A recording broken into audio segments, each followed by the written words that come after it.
Production funding for Behind the Headlines is made possible in part by the WKNO Production Fund, the WKNO Endowment Fund, and by viewers like you. Thank you. County Mayor Lee Harris, tonight on Behind the Headlines.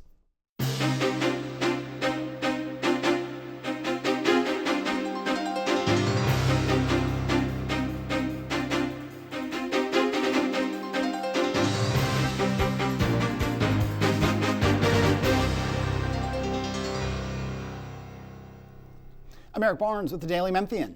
Thanks for joining us. I am joined tonight by Shelby County Mayor Lee Harris. Thanks for being here again. Absolutely. Thanks for having me. Along with Bill Dries, reporter with the Daily Memphian. We'll talk a lot tonight as all the issues we can get to, from the task force, the lawsuit against Bill Lee and the state over the guard deployment, Regional 1, the budget, whatever else we can get to. But let's start with an issue you've been fighting and working on, and has been a big a point of difficulty, is the youth detention center and who's going to manage that, and that transferring from the sheriff's office to the county's office. I've summarized that poorly, but talk about what's going on there. Sure. So the Youth Detention Center in Shelby County is the Youth Justice and Education Center. We refer to it as YJAC, and for years and years, youth detention has been managed by the sheriff's operation in collaboration with the juvenile court judge. Recently, the sheriff decided he couldn't do that work anymore and wanted to be out of that business. And so our administration wanted to be in the business, right? We want to put more kids on the path to rehabilitation. Kids that are locked up in our juvenile facility right now can't be thrown away. They're going to get out, and we have to remind them that they still have a bright future ahead of them. And so we were eager to take on that role and have been working on taking over the facility from the sheriff for the last 6 or 7 months. So that became effective October 1st. So that's the short of it. So our administration, the Division of Corrections, which is under the mayor's office, has been there administering and leading the facility for the last 60 days in collaboration with the juvenile court judge. And so, the results have been great so far. I mean, obviously this is a very complex kind of transition, but the results have been great, and we're just really pleased to be able to play a real role in the lives of those kids that are in the facility. Let's walk through the various, for those not as familiar. We're not talking, which facility or facilities are we talking about? There's the downtown, what people think of as juvenile court. There's some space out at Shelby Farms, the penal farm. This is where, and is your scope going to expand, do you think, going forward, perhaps beyond the time that you're in office? It's definitely going to expand, and this is going to be permanently in the portfolio of the mayor's office. So the short of it is, youth detention in Shelby County used to be downtown at the juvenile court campus. So the juvenile court campus could be thought about as just like 201 Poplar, with a lot of operations, including court system, offices, and juvenile detention. We moved the detention piece out of the downtown campus and moved it out east. It's now off Old Getwell. So we took a building, renovated. It was about a $30 million project, and we cut the ribbon on that building some time ago. So the sheriff's office has always been managing youth detention, and now he's pulled up stakes, and so we had to take that over to make sure that those youth are taken care of. So your point is, this has been an opportunity for a lot of good news to be delivered to the youth and those families. Among that good news is, now they're out of prison grade uniforms, right? We ended solitary confinement. A lot of the youth were complaining about solitary confinement. There were media reports about solitary confinement with respect to youth. Obviously, that's illegal, so we ended solitary confinement for youth. At the same time, we have resumed transportation. The sheriff's office had decided to curtail transportation to court for juveniles, and so we resumed that transportation because obviously juveniles have constitutional rights to due process and to be present during their court hearings. So that transportation has resumed. We've completely gotten rid of Aramark, which was doing the food service at that facility, and now we do first food service on our own. The kids are very pleased to have different food there. So there's been achievement after achievement there. We still have a long road to go, but the staff couldn't be more pleased with the transition and the opportunity to really invest in rehabilitation for those youth. Let me bring in Bill.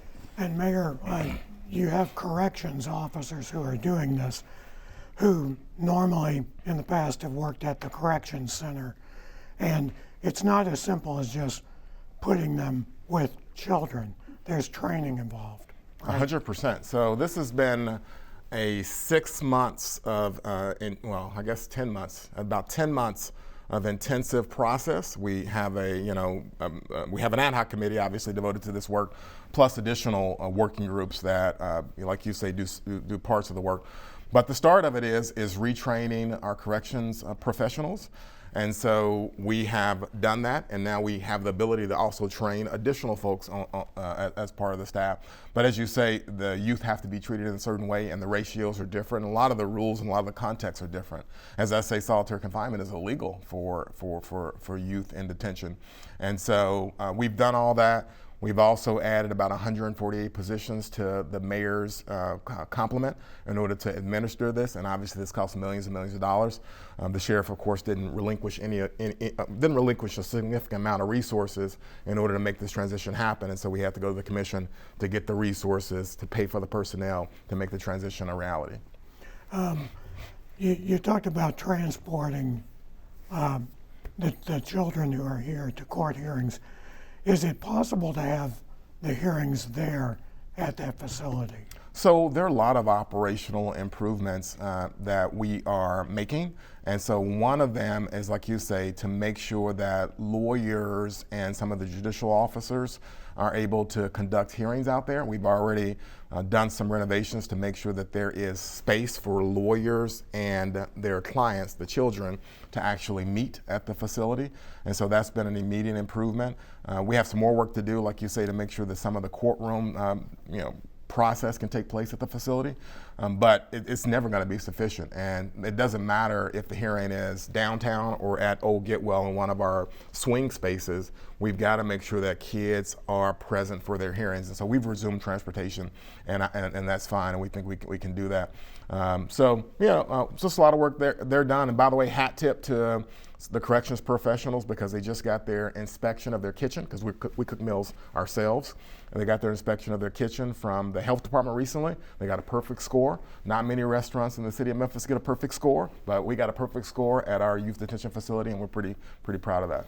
And at under the old arrangement, there were some concerns because parents were not able to visit their children in custody.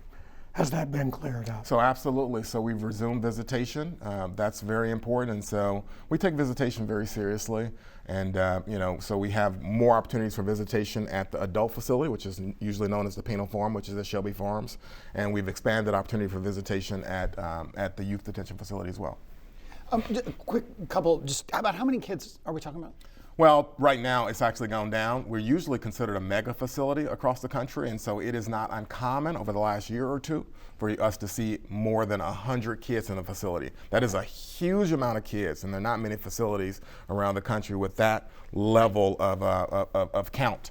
Right now, we probably have like 75 or so, under 75. Does this at all impact directly or indirectly, the notion of kids being transferred for adult court because the crimes, some people say, are so severe that there aren't the penalties, there aren't the accountability, all that in juvenile court? Is that part of this? Does this impact that policy in any way?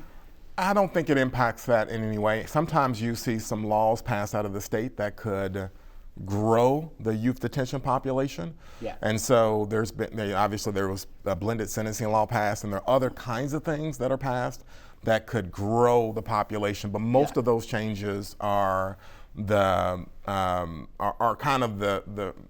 for the courts to decide. The courts decide some of that stuff. You've answered my question, which it's not really the mayor's office's decision on that. That's between the DA and the juvenile court judge. Okay. Absolutely.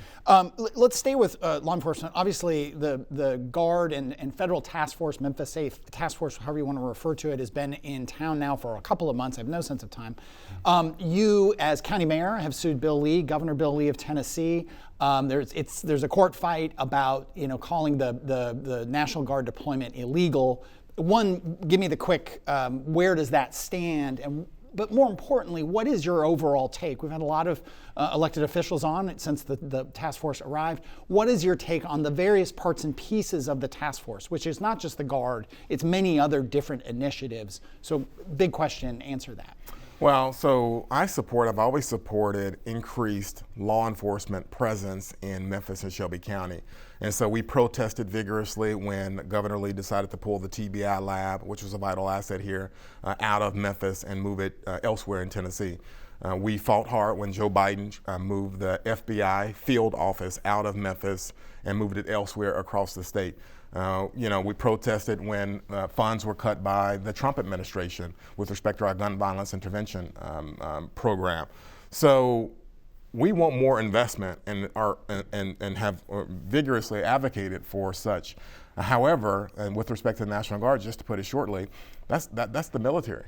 And the Tennessee, this is a free state, right? This is a southern state, this is a conservative state, this is a free state. It has a real history of freedom. And part of the history here is that we don't allow any governor to send the military against Tennesseans. And so that's prohibited in the Tennessee Constitution, very obviously so. You put the words on the screen. Anybody that reads those words knows the governor does not have any power to send the military against Tennesseans under these contexts.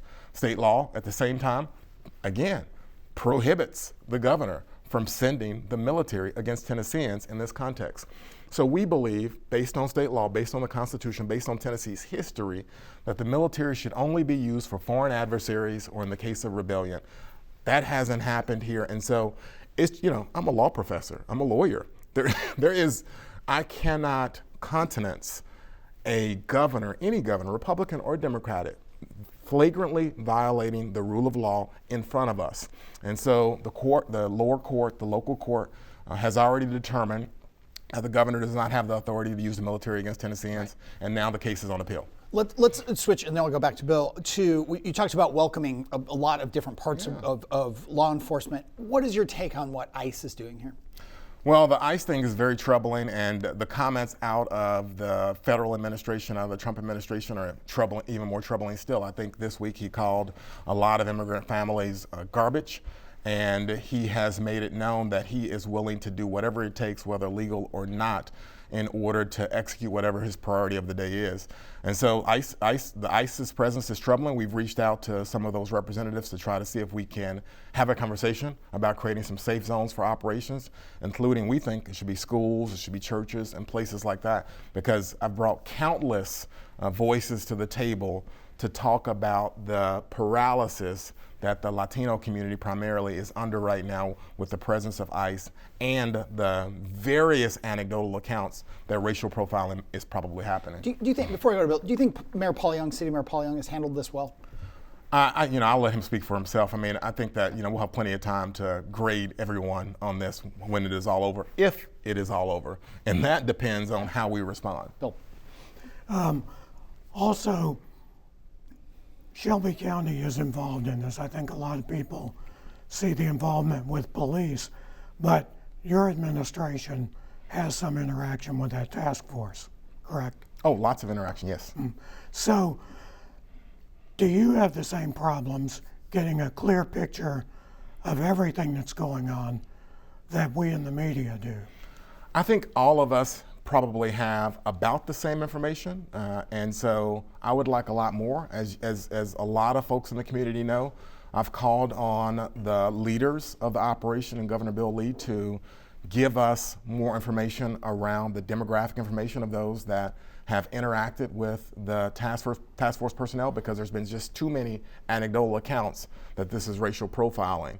And, as an African American who grew up in Memphis, that concerns me. I've got employees that have told me about instances, Latino employees that have told me about instances that involved them in the task force, and those instances were troubling. So, and I've seen the reports. So the media doesn't get the daily reports, and we get the daily reports. And when you look at the daily reports, at least the ones that I've looked at, and I've not looked at all of them, but when you look at them, they include mugshots. And I don't think I have seen a mugshot that is not Latino or African American. And so in a city that has a substantial white population, to not see a mugshot of a white individual is troubling on the face of the matter and requires more explanation. We haven't gotten that explanation. I don't think the media gets the daily reports, and so there's a lot wanting. But yeah, we get all the information we believe that everyone else gets, and all the members of the task force get. As you've explained, you welcome the federal presence Absolutely. Here. Given your concerns about the way that ICE has been operating, could there be a legal challenge of that presence here? Well, I don't know, and I guess I don't welcome ICE. I welcome the federal agencies other than ICE, so I don't know. But in my view of the policy matter, ICE should be relegated to border security. I think that should be their mission. Obviously, I'm not a federal official, but that's what I would prefer their priority be, is border security. I don't know that we stand to gain anything as a community by ICE operating in the middle of the country and all the anecdotal accounts of the racial profiling that we've heard. So secure the border, right? I'm for that. I'm a Democrat. I'm totally for it. Let's secure the border. Let's talk about ways to secure the border. Let's send ICE down to the border to do their job. But, you know, riding shotgun with MPD, possibly knocking heads, giving further fodder to accounts of racial profiling is not something that should be happening in Memphis and Shelby County. And if there's a legal basis to stop it, I will do my best to try. We're about midway through show, about 10 minutes left here. The county is in a bit of a budget crunch right now. It had to do a $43 million loan internal to cover operating costs, including payroll. Earlier this fall, the comptroller, the state controller, halted effectively borrowing for 2026 based on a new law that was passed a couple years ago with concerns over the budget. Let's talk about that, but let's also, a big priority you've had, I think, for this, I believe the entire second term, has been building a new Regional 1, some $1 billion project, a lot of county money, hundreds of millions of dollars. How does the budget crunch, the commitments you just talked about with youth detention, and the comptroller getting involved in Shelby County finances, does that slow down or make you reconsider the priority of a new Regional 1? No, absolutely not. I mean, this community is, one step forward, two steps back. And I mean, that question obviously signals that. And I know why you ask it, because obviously sure, yeah. there are folks out there that constantly say, let's take two steps back. The point is, we've got to move forward. You got to have mega projects in the community. Regional 1 is a mega project. And you've got to have, if you're going to be a first-rate city, you've got to have big projects like this that are going to last many years, and that come in with an investment worth hundreds and hundreds and hundreds of millions of dollars. So, I mean, Little Rock has an academic medical center. I mean, we are, as we speak, falling behind Little Rock, falling behind Birmingham. I mean, cities that we don't even want to contemplate that we're in the league with, we are absolutely falling behind. So that project is moving forward without much concern, based on the things that you said. In terms of the financial picture for Shelby County, our payroll, as far as I can tell, has never been in jeopardy. Obviously, media reports were in error. There's certainly no evidence of that, no testimony of that from anyone in the administration that has ever been a concern. In terms of us bringing forward an opportunity to finance our operations going forward, the financial transaction that you talk about is not unusual. Lots and lots of counties do it. The thing that is unusual is that we brought it to the commission. So our county was not set up to do it without commission approval, but going forward, the comptroller has recommended that we change some of our policies and procedures such that transactions like this, which are considered routine, can be done without the commission approval. And so bringing a transaction forward to the commission does kind of make it look like we're more vulnerable than we are, but we had to do it because of how we're set up. I will say this, though, Eric, there's way too much spending, right? There's way too much spending in county government. I've got several months left, and I'm going to try to do what we can to bring down the spending. A lot of it is external and grant making. I know, some of the grants are very helpful, but we have at this point tens and tens of millions of dollars. I mean, it is gargantuan, the level of spending that we do in favor of grants and in favor of external organizations. And so we've got to rein that in, or we will not be able to manage our position. But still with Regional 1, I mean, I sure. guess the Councilman Warren has talked about, hey, there's empty space, unutilized space at Methodist. There's almost too much capacity, and here we're going to build a whole new facility and add to the county budget, I assume, operating budget, not just the expense of the building going forward. I mean, how do you worry how is that all going to be paid for, this new facility, if the county's stretched? The state has not been super eager to fund the construction, and who knows about operating. They haven't done Medicaid expansion, and at least right now, a lot of federal funding that would go to people without insurance is very much at risk or has been cut. And so just the landscape of funding on an operating basis, Regional 1 looks a little unclear. Well, perhaps to you, but But yeah, I could be wrong. But I mean, I'm just saying how does Regional 1 get, a new Regional 1, expanded Regional 1 get funded on an ongoing basis? Well, I mean, again, this is a project that almost everyone agrees has to be done except for one individual in our community, right? Everyone agrees that we have to have access to health care. We've got to have a place where a firefighter, if he gets injured, a police officer, if he gets shot, any of you, if you get into a car accident or God forbid, are a victim of crime, are able to get urgent and specialized care immediately. The only place around where that's possible is our Trauma 1 Medical Center, which is Regional 1. And either we invest in it so that it's around for the next 100 years, or it dies. Whether or not Methodist is in a financially precarious position or not, whether or not they have access capacity, whether or not they're going out of business, I can't read the tea leaves on that and manage that organization.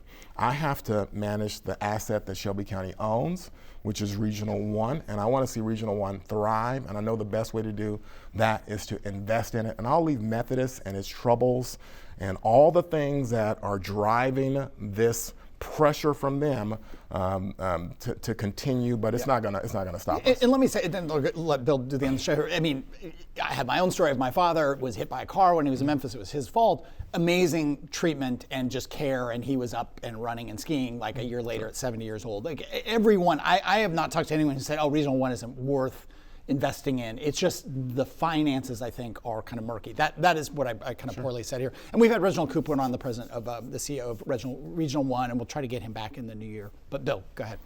Mayor, what's the latest on the discussions with the state? Because that's a key part of the potential financing of this. Is the state willing?